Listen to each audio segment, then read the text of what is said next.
বন্ধুগণ, আরেকটি শিক্ষণীয় দিক হচ্ছে যে সত্যিকার অর্থেই আমরা মানুষ অতি অকৃতজ্ঞ, আমরা মানুষ অতি অধৈর্য, আমরা আল্লাহর শক্তি সম্পর্কে, আল্লাহ রাব্বুল আলামিনের ক্ষমতা সম্পর্কে ওয়াকিফাল নই। আমরা আল্লাহ সুবহানাহু ওয়া তাআলার প্রতি অনেক বেয়াদবি করে থাকি, আল্লাহ সুবহানাহু ওয়া তাআলার শানে আমরা অনেক আজে বাজে মন্তব্য করে থাকি। নাস্তিকরা দিন রাত আল্লাহ সুবহানাহু ওয়া তাআলাকে গালিগালাজ করে চলেছে, অসংখ্য অশ্রাব্য ভাষায় আল্লাহর শানকে তারা ভুলুণ্ঠিত করার চেষ্টা করছে, কিন্তু মহান আল্লাহ সুবহানাহু ওয়া তাআলার শক্তি সম্পর্কে তারা আজকে গাফেল, আল্লাহ রাব্বুল আলামিনের ক্ষমতা সম্পর্কে তারা আজকে অসচেতন, তারা হচ্ছে সত্যি অসচেতন এবং তারা আল্লাহ রাব্বুল আলামিনের খবর, আল্লাহ সুবহানাহু ওয়া তাআলার শক্তি সম্পর্কে সত্যি তারা খুবই অজ্ঞ। তাই তো আল্লাহ সুবহানাহু ওয়া তাআলা বলছেন, খুলিকাল ইনসানু দাঈফা, মানুষকে সৃষ্টি করা হয়েছে দুর্বল করে, মানুষের সৃষ্টি হচ্ছে খুবই দুর্বল। অথচ আল্লাহ সুবহানাহু ওয়া তাআলা বলছেন, ইন্নাল্লাহা আলা কুল্লি শাইইন কাদির, আল্লাহ রাব্বুল আলামিন সর্বময় ক্ষমতা অধিকারী, তিনি সবকিছুর উপরে ক্ষমতাশীল, তিনি এতটাই ক্ষমতাশীল পরাক্রম যে তাকে পৃথিবীর কোনো শক্তি পরাজিত করতে পারবে না। তার নাম রেখেছেন তিনি কাহ্হার, তিনি সবকিছুর উপরে প্রতাপশালী, সবকিছুকে কন্ট্রোলকারী।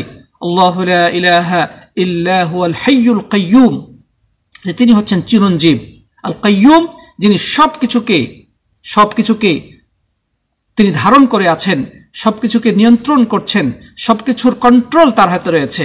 লা তাখুযুহু সিনাতুন ওয়ালা নাওম, তাকে তা ঘুম স্পর্শ করে না, তাকে তন্দ্রা স্পর্শ করে না।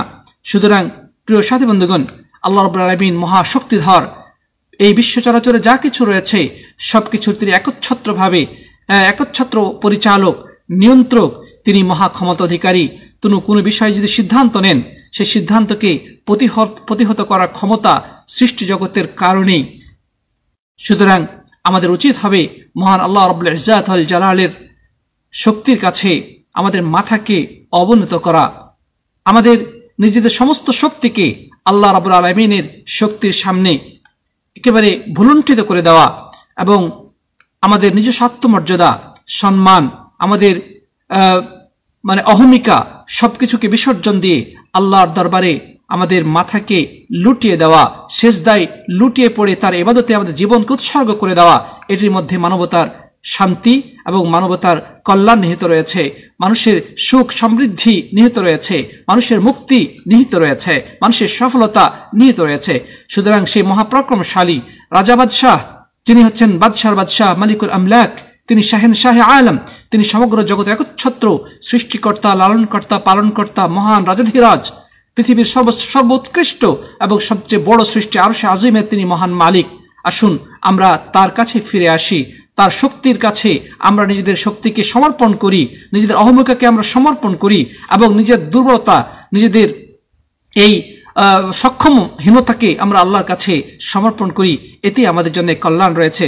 আল্লাহ সুবহানাহু ওয়া তাআলা বলছেন, ওয়া ইয়ামসাসকাল্লাহু বিদুররিন ফালা কাশিফা লাহু ইল্লা হু, যদি তোমাদেরকে তিনি কোনো বিপদে ফেলেন, তোমাদের যদি কোনো তিনি ক্ষতি করার চেষ্টা করেন, তাহলে তিনি ছাড়া তোমাদেরকে সেই ক্ষতির হাত থেকে, সেই বিপদ থেকে উদ্ধারকারী আর কেউ নেই।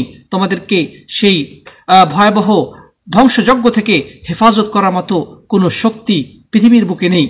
وإن يردك بخير فلا راد لفضله, আল্লাহ বলছেন وإن يردك بخير, আল্লাহ যদি তোমার কল্যাণ চান, فلا راد لفضله, তাহলে তিনি তার অনুগ্রহকে বাধা দেওয়ার মতো কোনো শক্তি নেই।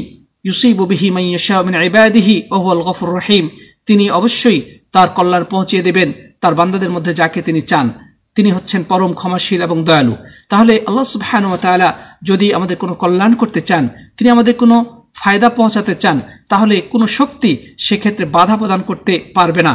কোনো বিপদে যদি আমরা পতিত হই, আমরা কোনো যদি সমস্যার মুখোমুখি হই, আল্লাহ সুবহানাহু ওয়া তাআলা ছাড়া আমাদেরকে সেই সমস্যা থেকে মুক্ত করার মতো কোনো শক্তি অবশিষ্ট নেই, একমাত্র আল্লাহ সুবহানাহু ওয়া তাআলা ছাড়া। তিনি হচ্ছেন পরম ক্ষমাশীল এবং দয়ালু। সুতরাং এখান থেকেই আমাদের উচিত হবে আল্লাহ রাব্বুল আলামিনের সামনে নিজেদেরকে সমর্পণ করা, নিজের আত্মম্বরিতাকে, নিজের অহংকারকে সমর্পণ করে আমাদের আল্লাহর পথে ফিরে আসা। করোনা ভাইরাস আমাদেরকে সেই শিক্ষায় দিয়ে যাচ্ছে।